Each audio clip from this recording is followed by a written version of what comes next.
¿Alguna vez te has preguntado por qué tantas culturas alrededor del mundo tienen historias sobre un gran diluvio? ¿Es posible que todas estas leyendas tengan un origen común? Hoy nos sumergiremos en las profundidades del folclore mundial para descubrir las fascinantes similitudes entre los mitos del diluvio universal.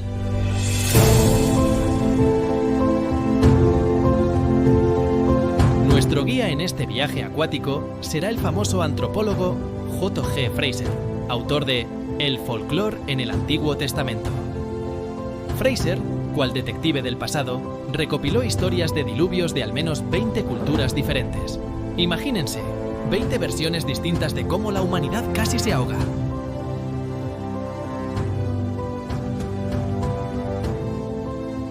Pero no se preocupen, no vamos a necesitar un arca para este recorrido. Solo prepárense para un chapuzón en las aguas del mito, la leyenda y quizás, solo quizás, un poco de verdad histórica.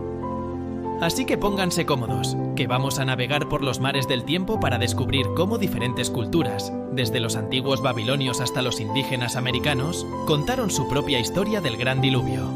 ¿Listos para mojarse los pies en las aguas del folclore? ¡Allá vamos!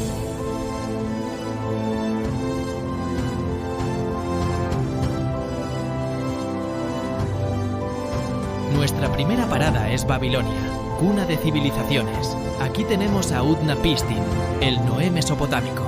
Cuando los dioses decidieron inundar el mundo porque los humanos hacían demasiado ruido, el dios Ea le susurró a Utnapishtim que construyera un barco enorme. Nuestro héroe cargó el barco con su familia, animales y artesanos. Imaginen el caos, una arca de Noé con carpinteros incluidos. Después de navegar durante 6 días y 7 noches, lo que suena a un crucero bastante largo, el barco encalló en el monte Nisir. Utnapishtim, queriendo saber si las aguas habían bajado, envió primero una paloma, luego una golondrina y finalmente un cuervo. Cuando el cuervo no regresó, supo que era seguro desembarcar. ¿Les suena familiar esta parte de la historia? Saltemos ahora a Grecia, donde Zeus, harto de la maldad humana, decidió ahogar a todos menos a Deucalión y su esposa Pirra. Estos dos afortunados, aconsejados por el titán Prometeo, construyeron un arca y flotaron durante 9 días hasta que las aguas bajaron. Una vez en tierra, consultaron al oráculo de Temis, quien les dijo: «Cubríos la cabeza y arrojad los huesos de vuestra madre por encima del hombro».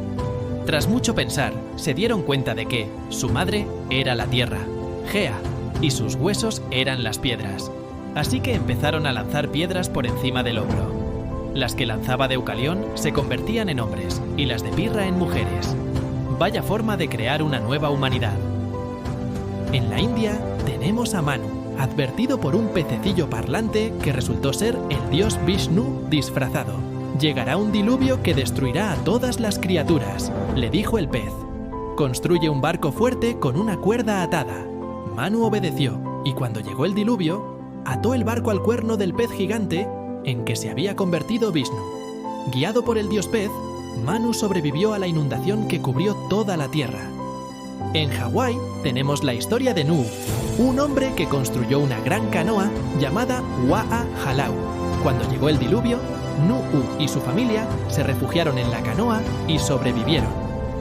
¿Les suena familiar? Parece que Noé tenía un primo lejano en las islas del Pacífico. Saltamos ahora a Tahití, donde Taaroa, el dios supremo, se enfadó tanto con la humanidad que decidió ahogarla toda. Pero no contaba con la astucia de Rata, que construyó una casa sobre un bote y salvó a su familia y algunos animales. Vaya, otro que se adelantó a la idea del arca de Noé. En la isla de Fiyi, la leyenda cuenta que 2 hermanos, Rócoba y Rócola, fueron los únicos supervivientes de un gran diluvio. Se salvaron en una gran vasija de barro. Parece que en Fiyi prefirieron la cerámica a la madera para sus arcas improvisadas. En las islas Andamán, en el Golfo de Bengala, se cuenta que el diluvio fue causado por un hombre enfadado que, en un ataque de ira, arrojó una enorme cesta llena de espíritus malignos al mar. Estos espíritus provocaron una inundación que casi acaba con la humanidad. ¿Quién iba a pensar que una simple rabieta podría tener consecuencias tan catastróficas? Como ven, da igual dónde miremos, la historia se repite una y otra vez, pero cada cultura le da su toque especial. Desde canoas gigantes hasta casas flotantes, pasando por vasijas de barro y plataformas en árboles, parece que la humanidad siempre ha estado preparada para el peor de los chaparrones. ¿Coincidencia? ¿O quizás nuestros antepasados compartieron una experiencia común? Fraser tenía su propia teoría al respecto, pero eso lo dejaremos para el final.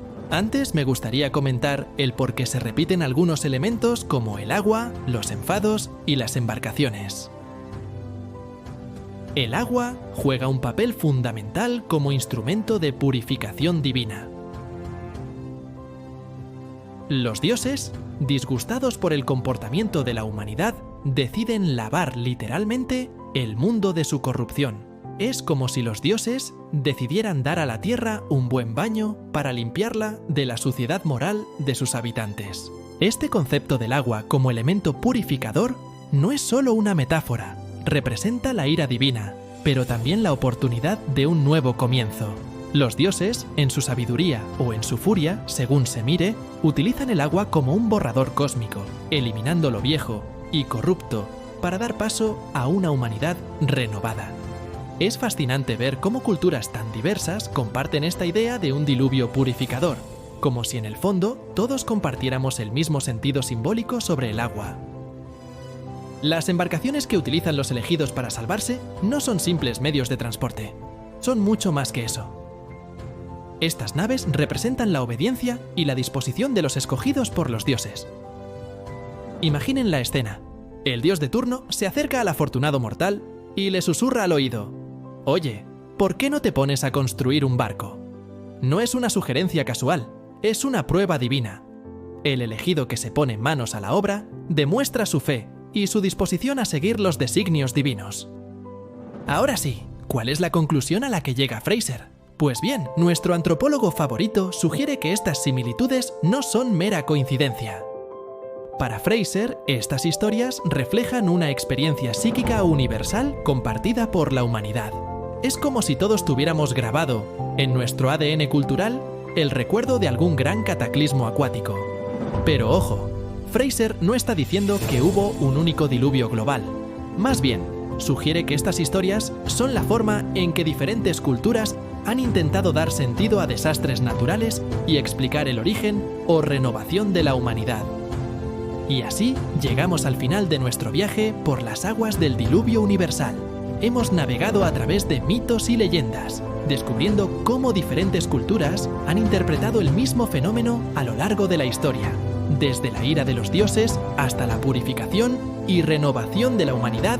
Cada relato nos ofrece una ventana única a la psique colectiva de nuestros antepasados. Así que, la próxima vez que escuches una historia de un gran diluvio, recuerda que no solo es un cuento antiguo, es un reflejo de nuestra lucha constante por entender el mundo que nos rodea y nuestra relación con lo divino.